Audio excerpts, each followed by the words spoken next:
এবার তোমাদের উইশ চলে যাবে ডাইরেক্ট ইউনিভার্সের কাছে। কিভাবে?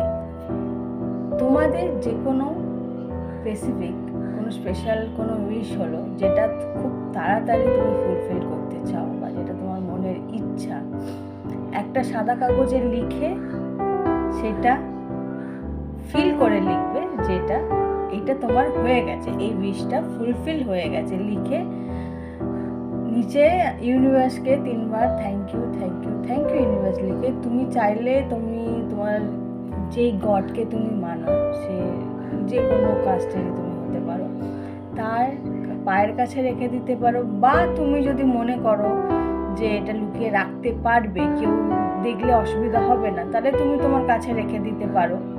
আর নয়তো তুমি ওইটা কোনো পুকুরে বা কোথাও গিয়ে ভাসিয়েও দিতে পারো বা পুড়িয়েও দিতে পারো। কিন্তু হ্যাঁ, যখনই তুমি ভাসিয়ে দিচ্ছ বা পুড়িয়ে দিচ্ছ, এটা ফিল করলে চলবে না যে ওটাকে তুমি নষ্ট করে দিলে। এটাই ফিল করতে হবে যে ওটা তুমি ডাইরেক্ট ইউনিভার্সের কাছে পাঠিয়ে দিলে। এটা করে এবার তুমি ভুলে যাও। এবার দেখো ম্যাজিক, ইউনিভার্স কিভাবে তোমার ওই উইশটা তাড়াতাড়ি